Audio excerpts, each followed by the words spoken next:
The envelope was gone. Vera had kept it in the same place for 8 months, behind the loose baseboard in the bedroom closet, wrapped in a receipt from the grocery store so it looked like trash. $112. She had built it a few dollars at a time, from tips at the diner and the occasional extra shift at the laundromat 2 blocks over. She found her mother in the kitchen. Her mother did not look up from the stove. Vera asked where the money was. Her mother said she didn't know what Vera was talking about. Vera asked again.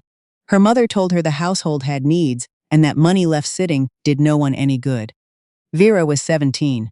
She had a brother, Luca, who was 9 years old and already understood more than a 9-year-old should about what it meant when the cabinet above the refrigerator was empty. Their father had left 3 years earlier, not dramatically. He had simply gone to pick up cigarettes one Tuesday evening and never come back.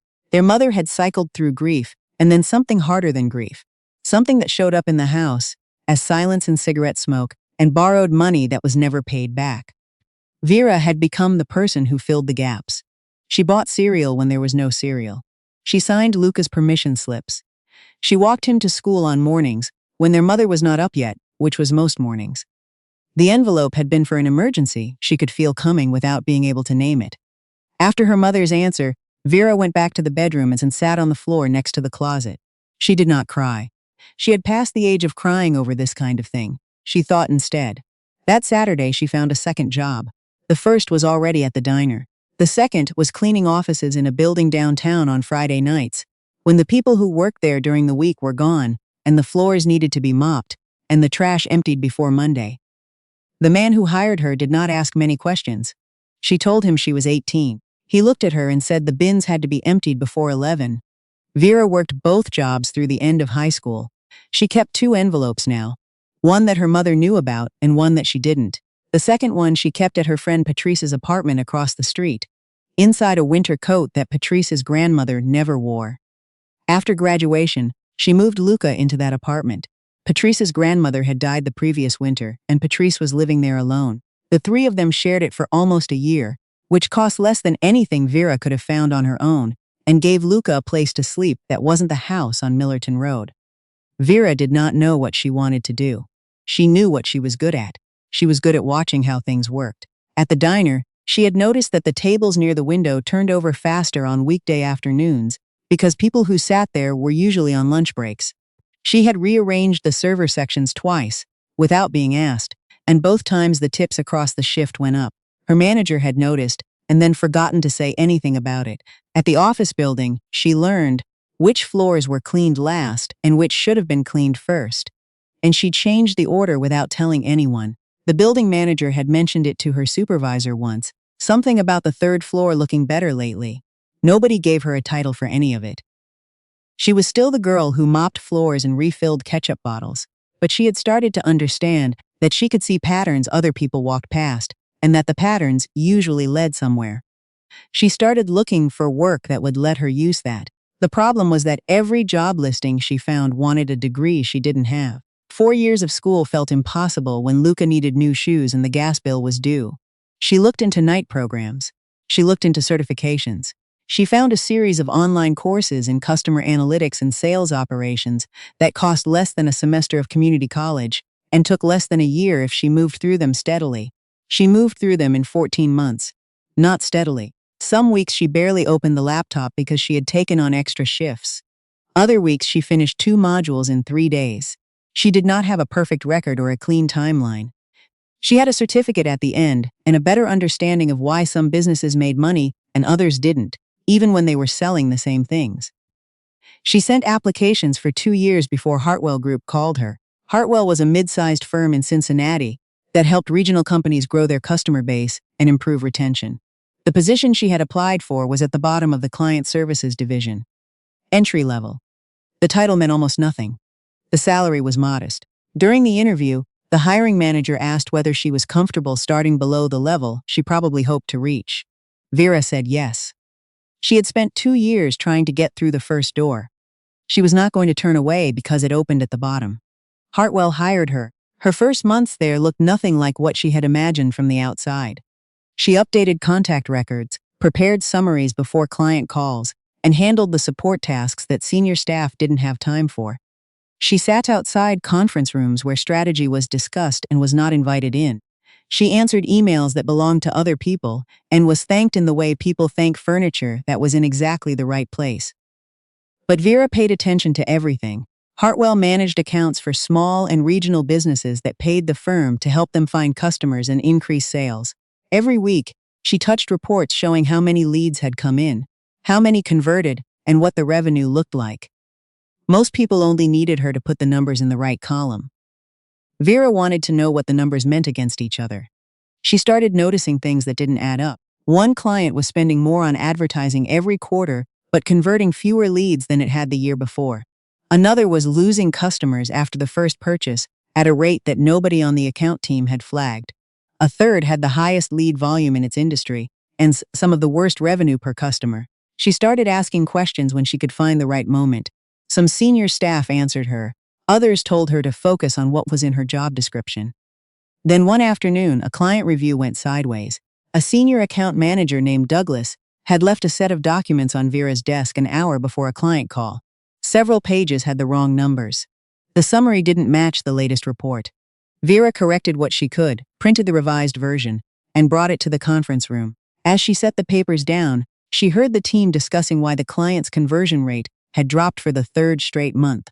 One account manager said the leads were lower quality than the previous year. Vera had reviewed that account a dozen times while preparing reports. She stopped at the door. The follow-up window changed, she said. They used to call new leads within 2 hours. Now it's averaging almost a full day. Douglas looked at her. The other account manager looked like he wanted her to leave. Vera left the next morning. Douglas dropped a new file on her desk. He asked her to pull 6 months of follow-up timing data for the account. The report she produced showed the same thing she had seen in her head. The client had expanded quickly, added staff, and somewhere in the process lost the discipline around responding to new inquiries. 6 months earlier, most leads heard back within 90 minutes. Now many were waiting until the next business day. By then, they had already called someone else. Douglas took the report to the department director, a woman named Constance, who had built the client services division almost from scratch, and had a way of asking follow-up questions that made people feel like they had forgotten to prepare. Constance asked who had caught the pattern. Douglas hesitated before saying Vera's name. The following week, Constance called Vera in and gave her access to 3 additional accounts. Her title didn't change, neither did her salary, but for the first time, people at Hartwell brought her problems instead of only errands. Over the next 2 years, Vera built a record that was easy to measure. The accounts under her management renewed at a higher rate than the department average. Clients that had been preparing to reduce their contracts expanded them instead. One regional retailer credited her strategy with a 22% increase in repeat purchases without raising its advertising budget. Constance promoted her twice.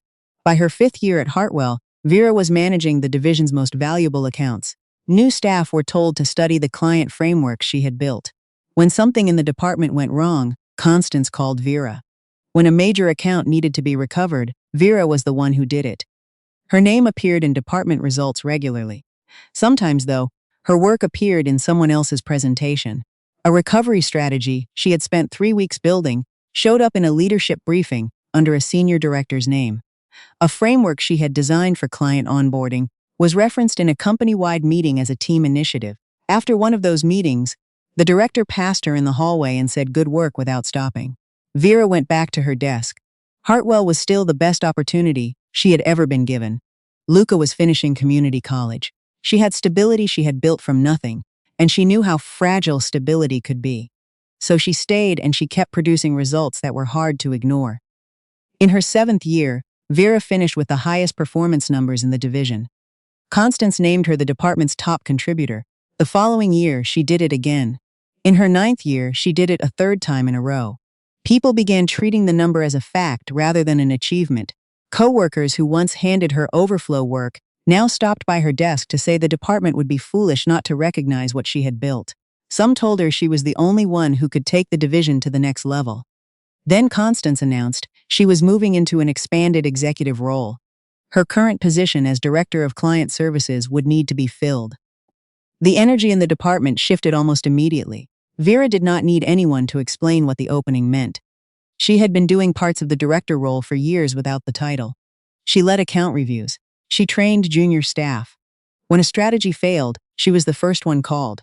The promotion would finally make the work official. Constance called her in a few days after the announcement and told her the search would look for someone who could improve results across the whole division. Not only on individual accounts, Vera understood what was being asked. She had spent years proving what she could do with her own work. Now, she would have to show she could lift everyone else's. Over the next several months, she changed the way the team tracked at-risk accounts, built a system for identifying clients likely to reduce their contracts before the renewal date, and helped restructure a group of accounts that had been underperforming for over a year.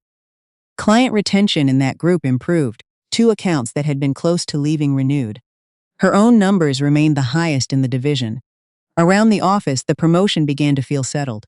One colleague told Vera to decide what she wanted to do with Constance's office. Another said it was overdue. 3 months before the final decision, the company's founder, a man named Arthur, who appeared at events and annual meetings, but rarely in the division itself, brought someone new into the department.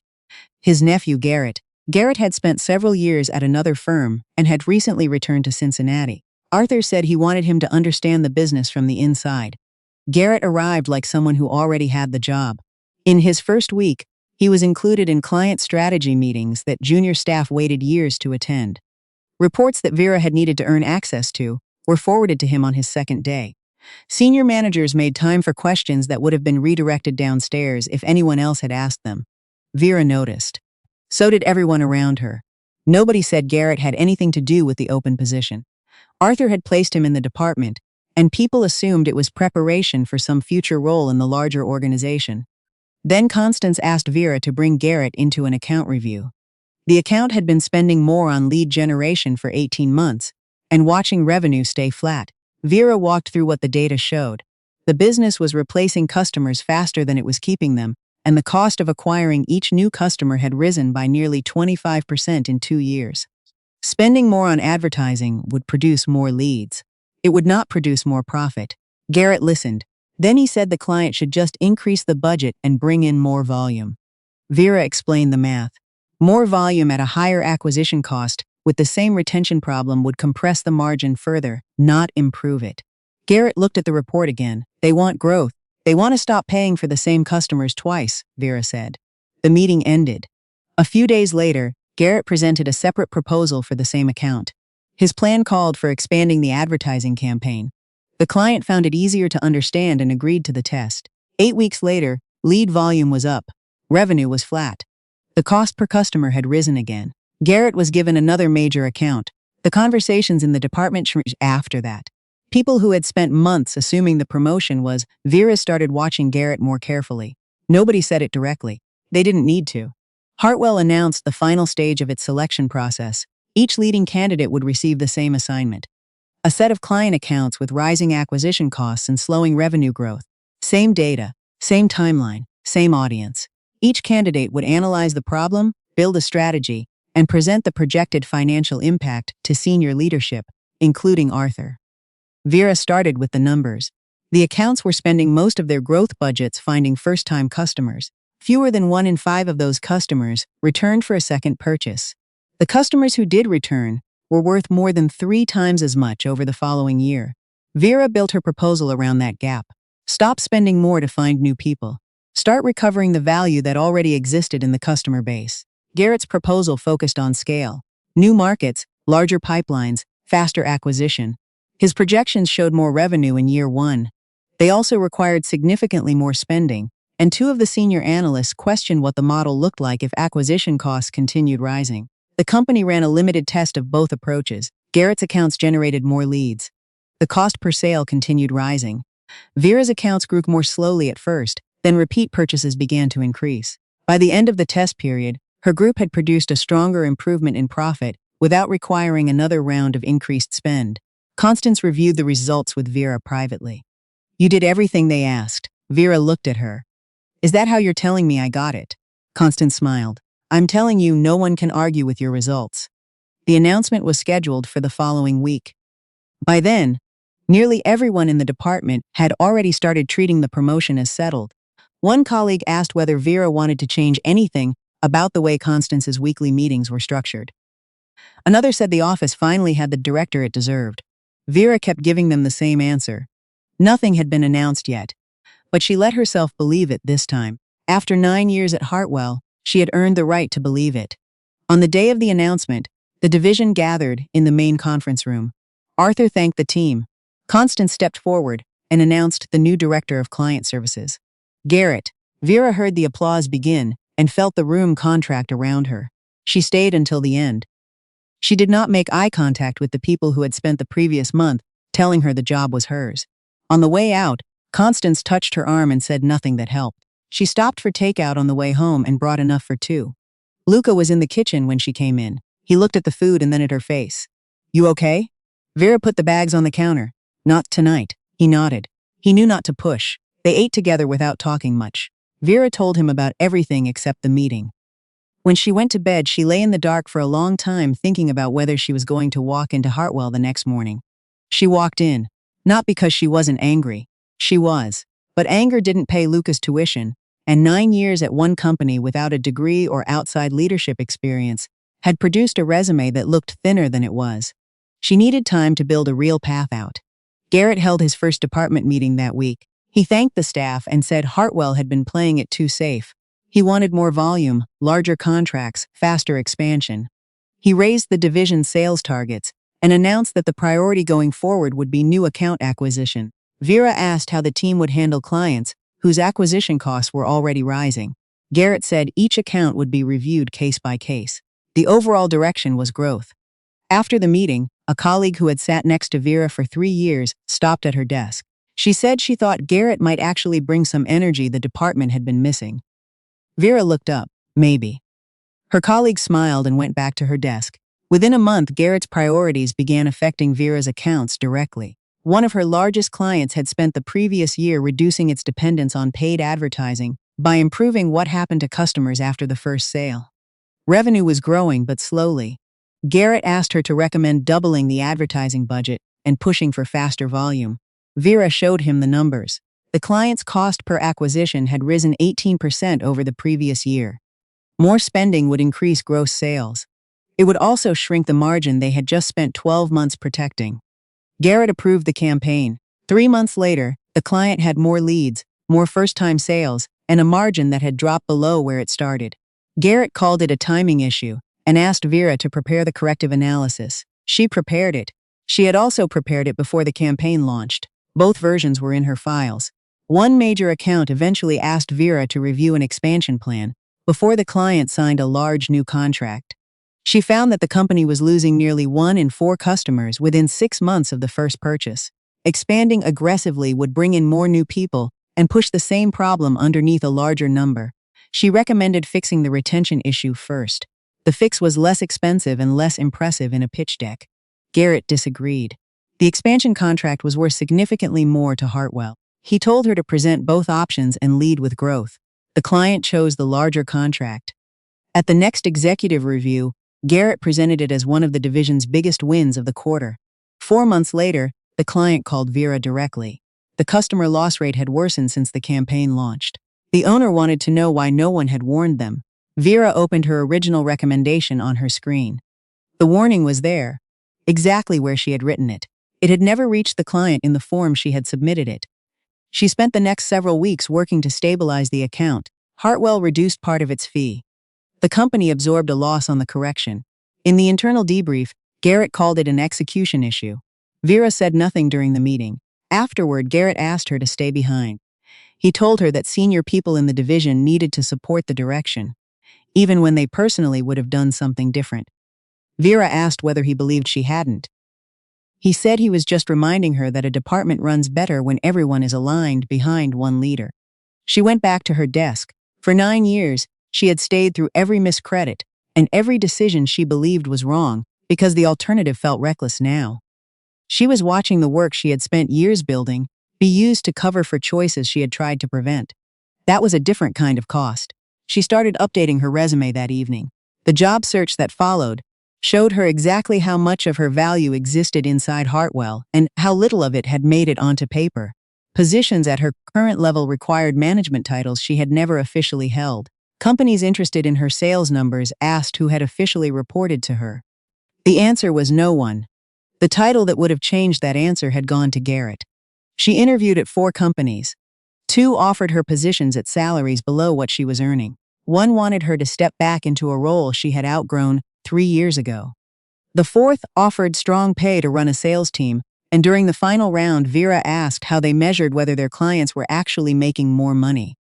The interviewer talked for several minutes about lead volume. Vera asked the same question a second way. He still didn't have a different answer. She declined. Luca thought she was losing her mind. You need a job. I have a job. You need a better one. I know that. He looked at her across the kitchen table. What exactly are you looking for? She didn't answer right away. She had spent 9 years helping businesses fix problems that had already gotten expensive. She didn't want to do that anymore inside a company that would take the solution and put someone else's name on it. Something worth building, she said. Something that's actually mine. She found the posting from Meridian Analytics 3 weeks later. It had been up for 10 days. The salary was lower than anything she had been offered. The title was vague. The list of responsibilities was long enough to be 3 separate jobs: client acquisition, account management, product research, sales strategy, internal process design. She almost scrolled past it. Then she read the company description again. Meridian was not another lead generation firm. It was trying to build a platform that gave small businesses a clear picture of their entire customer cycle.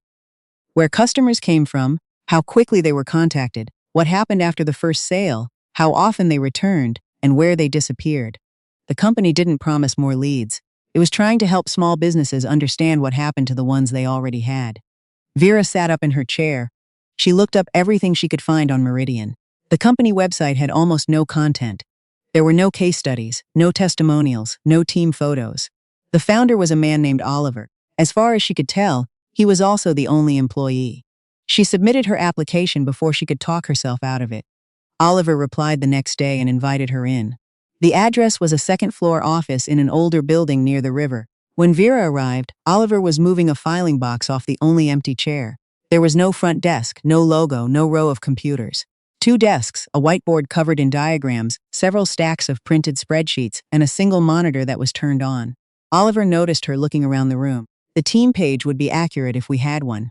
Vera looked at him. You don't have one. That's what I said. She sat down. He didn't spend long on credentials. He wanted to know what she had actually done at Hartwell.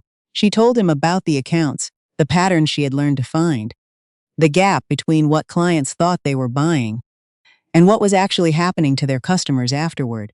When she mentioned businesses that kept raising their advertising budgets while losing customers after the first sale, Oliver went to the whiteboard. He had drawn a customer journey across it. A lead arrived. A sale happened. After that, the line broke apart into question marks. This is where most small businesses stop seeing anything, he said. They know someone bought.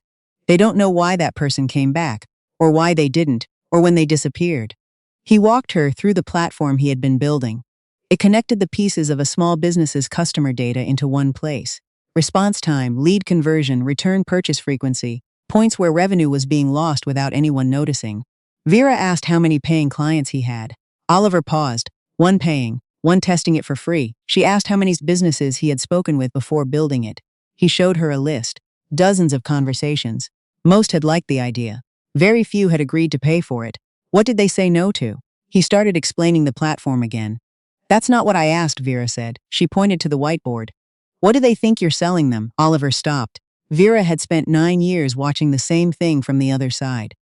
Business owners didn't wake up wanting better data infrastructure. They woke up wanting to know why sales were slowing and why customers who bought once never came back. Oliver had built a system around a real problem. He was still selling the system instead of the problem it solved. He had built the right thing. He was just talking about it in the wrong language. The interview lasted almost 2 hours. At the end of it, Vera asked about the salary in the posting.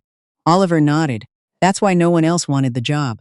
She looked at the whiteboard, at the question marks after the first sale, at the list of businesses that had listened and then walked away. I'll take the salary you're offering. Oliver looked surprised. For 3 months, she said. His expression changed. If I haven't made a difference by then, you can replace me. He almost laughed. I can't afford to replace you. That's also why no one else wanted the job. Then I'd better make a difference. Oliver waited. He knew there was more. Vera looked around the small office. No clients worth mentioning. No team. No reputation to protect or history to maintain. That was exactly the kind of place where something could actually be built from scratch.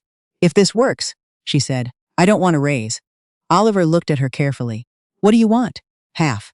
The room was quiet. Vera had spent 9 years building value inside a company she would never own a piece of. Oliver had spent the better part of 2 years trying to find one person who could help him turn a good idea into an actual company. Neither of them had enough reason to trust the other yet. 50% is a significant number, Oliver said. So is everything you just asked one person to do. He looked at the whiteboard, then at her. Then he held out his hand. 3 months. Vera shook it. She started the next morning. There was no orientation. Oliver gave her access to everything: the paying client, the free trial, the full list of businesses that had turned him down, the platform itself, and the bank account balance, which told her exactly how long they had if nothing changed. Vera started with the rejections. She called a dozen of them herself over the first week. Most remembered Meridian. Almost none could accurately describe what it did. One owner thought they were selling CRM software. Another thought it was a marketing agency. A third said he already had enough reports. Vera asked each of them the same question. What problem had they expected Meridian to solve? The answers were different, but none of them matched what Oliver had built. She brought her notes back to him at the end of the week. You don't have a product problem. Oliver looked less relieved than she expected. You have a communication problem. She explained what she had heard. Business owners weren't interested in how the platform worked. They wanted to know why sales were slowing, why their advertising was costing more than it used to, and why customers who bought once didn't come back. Oliver had spent months explaining the solution before helping anyone understand why they needed it. Vera changed the first conversation. She stopped offering demonstrations. Instead, she asked for 3 numbers from each business owner she spoke with. How much they spent acquiring each customer, how many purchased a second time, and how long it took their team to respond to a new inquiry. Most didn't know. That became the opening. The first several conversations went nowhere. One owner agreed he had a problem and still didn't sign. Another used her recommendations without paying for anything. A third stopped returning calls. Oliver watched the weeks pass. Meridian still had one paying client. He improved the platform. Vera kept changing the approach. Neither of them mentioned the 3-month deadline. Both of them were counting. The first real opportunity came from a regional cleaning company with 4 locations. The owner had increased his advertising spend by nearly 35% over the previous year. Revenue had grown by less than 12. He believed the answer was more leads. Vera asked to see what happened to the ones he already had.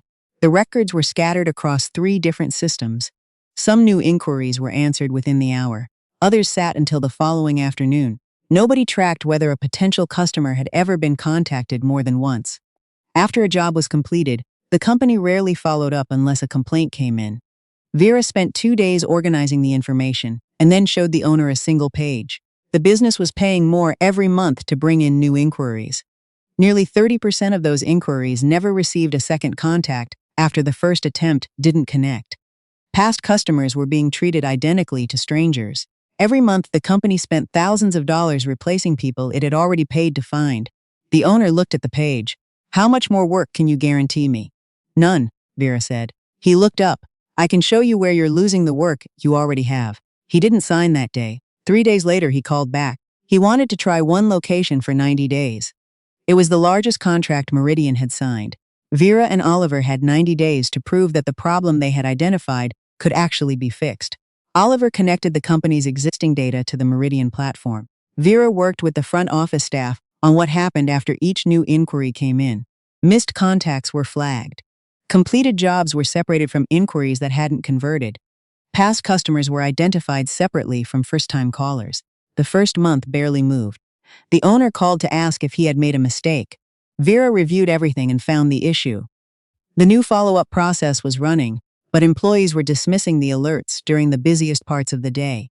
She and Oliver changed the delivery so that the most urgent items went directly into the tools the staff were already using, rather than asking them to check somewhere new. The second month improved. By the end of 90 days, the location was converting more of its existing inquiries without spending more on advertising. Repeat bookings had started to rise. The owner expanded to all 4 locations. That contract gave Meridian something it had never had before. A result that could be shown to another business. Vera stopped selling a concept. She could now show what had happened when one company stopped treating every lost sale as a reason to spend more on advertising. New clients came slowly at first, then faster. She focused on businesses with enough customer activity to generate useful data and enough volume to make the results visible. She turned away companies Meridian wasn't ready to serve well. When Oliver wanted to take on a contract in an industry they didn't understand, she showed him the risk. When she promised a client a capability Oliver couldn't yet build, he told her no. They argued more than once. Each argument made the company sharper. By the end of Vera's 3-month trial, Meridian had several paying clients and enough revenue to show that businesses would pay for what Oliver had built if someone first helped them understand what they needed. On the last evening of the trial, Oliver placed a folder on her desk. Inside were the documents for an ownership agreement. Vera read the first page, then looked at him. "You've decided." "I decided a while ago." "Why wait 3 months?" "You said 3 months." She read every page. The structure was designed to protect both of them. Ownership would vest over time. Neither of them could walk away clean and leave the other holding something they hadn't earned. She signed. Oliver signed. They didn't celebrate. There were still bills due, clients to serve, and nothing guaranteed. But Vera left that night owning part of the place where she worked for the first time in her life. Over the next 2 years, Meridian grew steadily. The cleaning company that had started at one location expanded across the rest of its business. Clients referred other clients. Vera built a sales process around the specific problems Meridian solved best, and Oliver continued improving the platform around what clients actually used instead of every feature they asked for. Revenue more than doubled in the first year. The following year it grew again. They hired carefully. Their first hire was someone who could help existing clients use the system properly. Because Vera had seen too many companies sign contracts and lose customers afterward, because nobody paid attention once the paperwork was done. They made mistakes. One early client left after months of adaptation for a business that had never been the right fit. After that, Vera started reviewing not only how much revenue a potential client represented, but how much work it would take to produce that revenue. Slowly, Meridian stopped operating like two people trying not to fail and started operating like a company that knew what kind of company it wanted to become.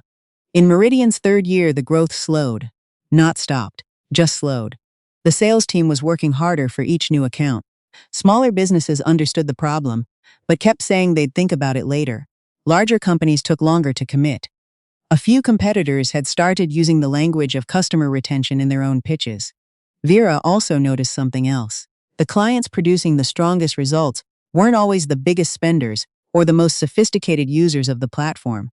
A smaller group was generating dramatically more long-term value from the same tool. Their customers returned more often. Their acquisition costs mattered less over time. She started comparing those accounts. It took several weeks of late evenings.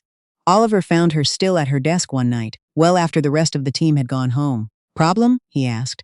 "I don't know yet." He pulled a chair over. She showed him what she'd found. Meridian had spent 3 years helping businesses see where customers were disappearing. The strongest clients were using the same data to act before the customer disappeared.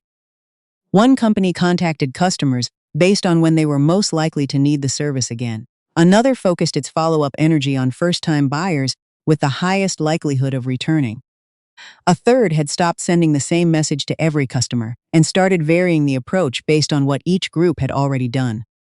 The difference in results was larger than Vera expected. She pulled 2 years of data. The cost of acquiring a new customer across Meridian's client base had risen by more than 30%. Advertising had become more expensive. Competition had increased.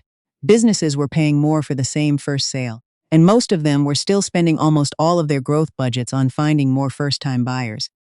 She showed Oliver. "We've been helping them see where they're losing people," Vera said. "That's real. But these clients aren't waiting until someone disappears. They're using what we give them to decide who to keep and when to act." Oliver went through the numbers. "We already give them that information. We give them the pieces.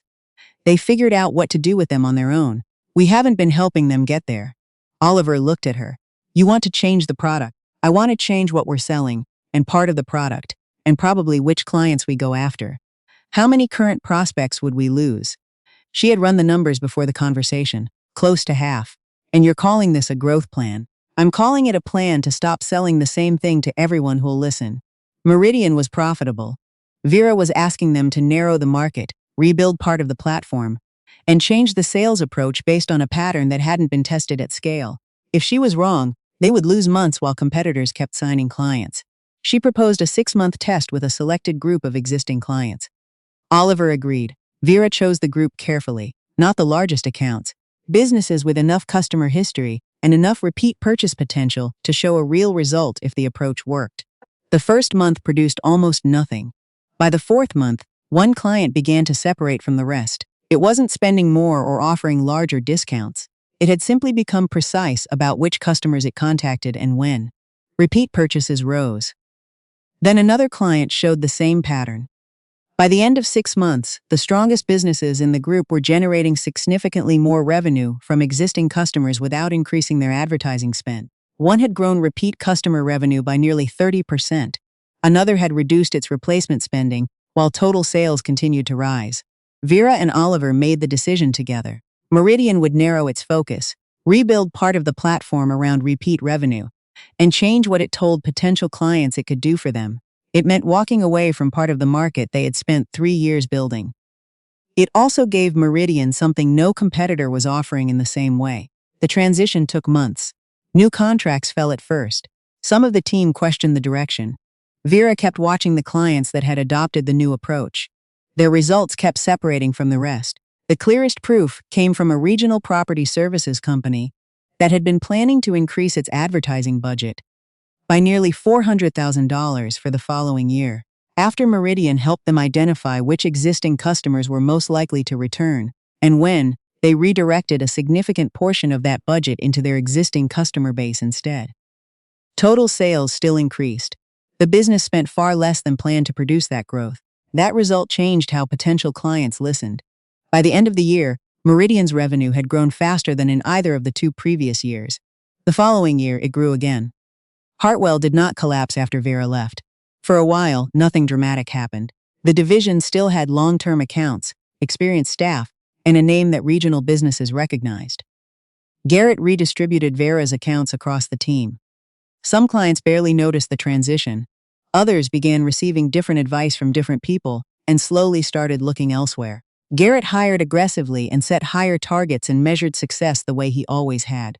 New contracts, lead volume, immediate revenue. Those numbers stayed healthy long enough for the problems underneath them to accumulate quietly. In the first full year after Vera's departure, revenue declined slightly.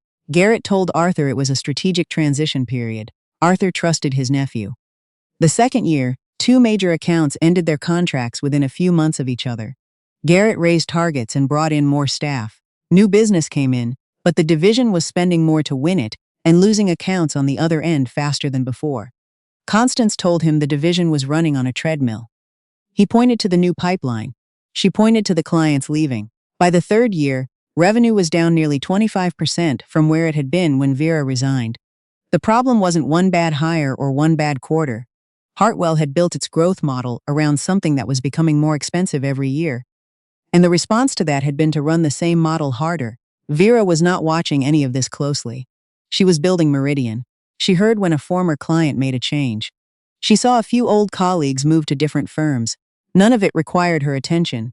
She was too far into something that actually belonged to her. Then Meridian began looking for a faster way to expand. Its strongest growth was coming from larger regional businesses, but entering each new market one account at a time was expensive and slow. Oliver and Vera looked at their options: acquisitions, new offices, partnerships. Their advisors brought a list of possible targets, companies that already had the client relationships and regional presence Meridian wanted. Hartwell Group was on the list. Vera looked at that name longer than the others. Oliver noticed. "We can take it off," she shook her head. He looked at her carefully. "Why not?" "Because I know what they have." Hartwell was weaker than it had been 3 years earlier, but it still had valuable accounts, experienced people, and a market presence that would take Meridian years to replicate from scratch. The problem was the business built around those assets. Revenue had declined. The model was exhausted. The division had failed to develop an answer to what was happening in the market. Meridian had exactly that answer. Vera asked for full financials before any decision was made. She was not doing this because she had once worked there. If the numbers didn't make sense, she would walk away. The deeper she and Oliver looked, the clearer the opportunity became. Hartwell had clients Meridian wanted. Meridian had the system and strategy Hartwell had failed to build. Combining them could give Meridian years of market access without starting from zero. Oliver looked at Vera across the table after the final review session. Still want me to remove it from the list? Vera closed the folder. No. Meridian made an offer. 3 years after she had left Hartwell with an updated resume and no plan, Vera was preparing to return as one of the owners of the company buying it. Hartwell's leadership did not accept the first offer. Arthur believed the company's long-term relationships and name recognition were worth more than Meridian's numbers suggested. He was not wrong that those things had value. He was wrong about how much value remained in the structure built around them. The negotiation took several weeks. Vera reviewed every major account herself. Some she recognized immediately. A few had once been hers. She did not let that change the analysis. When an account looked weaker than the documents suggested, she said so. When one showed more remaining value than the numbers reflected, she explained why. Oliver asked her once during a late session whether the whole process felt strange. Sometimes, she said. Want me to take more of these? No. She had spent too many years watching decisions get made in rooms she wasn't allowed to enter. She was not going to leave this one, because the company on the other side knew her name. The final agreement gave Meridian a controlling interest in Hartwell. The client relationships and experienced staff that still had value would be integrated. Services that duplicated what Meridian already did better would be restructured or removed. Hartwell's clients would gain access to the Meridian platform. Meridian would gain the regional presence it would otherwise need years to build. Arthur would no longer control the company. When the terms were signed, Vera read the agreement twice before adding her signature. Oliver signed beside her. The difficult part wasn't the deal. It was everything that came after. The announcement was made on a Tuesday morning. Most Hartwell employees had known the company was seeking outside investment. Few knew who the buyer was until Arthur told them. Garrett was standing near the front of the room when Oliver and Vera walked in. Vera had seen a version of this room before. She had stood in it when Garrett's name was announced instead of hers. She had stood in it on her last day. Now she was walking to the table that had always belonged to someone above her. Constance recognized her immediately. So did most of the senior staff. Oliver introduced Vera as Meridian's co-owner and the executive who would oversee the integration of Hartwell's client division. Garrett looked at her from across the table. The first transition meeting covered the numbers Vera had already memorized. The division was still bringing in new business. That had never been the only problem. It was losing long-term accounts faster than it could replace them, and the cost of each new win kept rising. Garrett said the market had been difficult. Vera agreed. That's why the strategy had to change with it. He looked at her. It was the first time either of them had spoken directly since she came back. She moved to the next page. Hartwell's sales operation would continue but with different measurements. Client retention, account profitability, and long-term revenue would carry the same weight as new contracts signed. Several services would be rebuilt around Meridian's approach. Accounts that had been oversold would be reviewed and adjusted. Arthur listened without interrupting. Constance asked questions about staffing. Garrett stayed quiet until the end. Then he asked what would happen to his position. The room went still. Vera closed the document in front of her. She had known the question was coming. Every leadership role affected by the integration is under review, she said, including mine, including yours. She was not going to remove him because of what he had done to her. She also was not going to protect him from the results of what he had done to the company. His future at Hartwell would be decided the same way hers had once been decided. By the work. The review took 3 weeks. Some positions were kept because the people in them understood clients and markets Meridian had never served. Some were restructured. A few were eliminated because the same function already existed inside Meridian. Constance stayed. Her judgment had protected more of the company during its decline than the final results reflected, and Vera believed she still had value in a changed structure. Garrett's review was different. The numbers from his 3 years leading the division were what they were. The department had lost major accounts, increased spending to replace them, and continued pushing a model that compressed margins further each year. His role as director of client services would not continue. Arthur asked Vera to reconsider. She showed him the same performance reports Hartwell had always used to evaluate everyone else. If his last name wasn't the same as yours, she said, would you be asking me this? Arthur didn't answer. Garrett was offered a different position, less authority, different responsibilities. He could stay and work within the new structure, or he could leave. He chose to stay. On the morning the changes were announced, Vera walked through the client services floor and saw him at a desk near the window. He looked up as she passed. Neither of them stopped. There was nothing left to argue about. The title he had been handed had lasted 3 years. The results had determined what came after it. The first months of the integration were not easy. Hartwell's problems did not disappear because ownership changed. Several accounts were already close to walking. Staff had been working under different priorities for years. The Meridian platform couldn't be applied to every account at once. Vera started with the clients most likely to leave. Some contracts were reduced before they were expanded. A few clients were told not to spend more money until existing problems were fixed. Hartwell earned less from those accounts in the short term. Some people inside the company questioned it. Vera held the line. Within 6 months, the rate at which major clients were leaving began to fall. Accounts that had been bleeding under aggressive advertising campaigns became profitable again. Meridian introduced its repeat revenue framework to the businesses where the data showed the strongest case for it. One regional client that had been considering ending its contract expanded instead, after increasing revenue from existing customers by more than 20% without raising its advertising spend. By the end of the first year, Hartwell had stopped shrinking. The following year, it grew. Not every client returned. Not every employee stayed. The company didn't recover because Vera walked back through the door. It changed because the strategy changed. The numbers were finally allowed to matter, and the people producing results were given room to act on them. At the annual meeting, Vera stood in the same conference room where Garrett's promotion had once been announced.